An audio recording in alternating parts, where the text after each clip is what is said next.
এই কুকুরটার নাম বগি। 5 বছর ধরে সে ইস্তানবুলের মেট্রোতে বিনা টিকিটে ঘুরে বেড়াচ্ছে। শুনতে অদ্ভুত লাগছে, তাই না? কিন্তু এটাই সত্যি। বগি এখন ইস্তানবুলের মেট্রো সিস্টেমের একটি পরিচিত মুখ। সবাই তাকে চেনে, সবাই তাকে ভালোবাসে। বগির এই অভ্যাসটা শুরু হয়েছিল তার মালিকের সাথে। আগে তার মালিক তাকে প্রতিদিন মেট্রোতে করে ঘোরাতে নিয়ে যেত। তারা একসাথে মেট্রোতে চড়ত, শহর দেখত আর একসাথে সময় কাটাতো। কিন্তু দুর্ভাগ্যবশত তার মালিক মারা যান। তারপর থেকেই বগি একাই সে পথে ঘুরতে শুরু করে।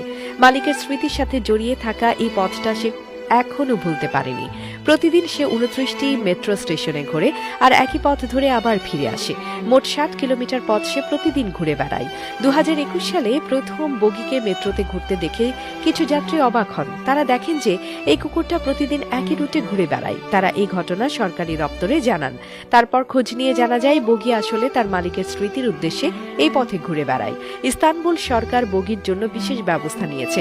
তারা তার গলায় একটা মাইক্রোচিপ লাগিয়ে দিয়েছে যাতে বগি কখন কোথায় যাচ্ছে তা সহজেই ট্র্যাক করা যায়। এই মাইক্রোচিপের মাধ্যমে বগির নিরাপত্তা নিশ্চিত করা হয়। বগির এই গল্পটা শুনলে মনে হয় প্রাণীদেরও স্মৃতি থাকে। তারা তাদের অতীতকে ভুলে যায় না।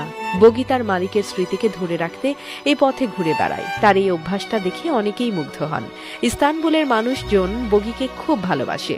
তারা তাকে খাবার দেয়, আদর করে। বগিও যেন তাদের সাথে খুব সহজেই মিশে গেছে। সে কাউকে কখনো বিরক্ত করে না, শান্তভাবে মেট্রোতে ঘুরে বেড়ায়।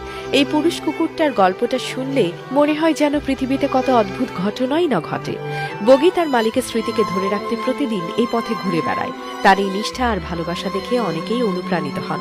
তাহলে কি মনে হচ্ছে বগির এই গল্পটা আপনার কেমন লাগলো? কমেন্ট করে জানান। আর এই ভিডিওটি শেয়ার করে সবাইকে বগির গল্পটা জানার সুযোগ করে দিন।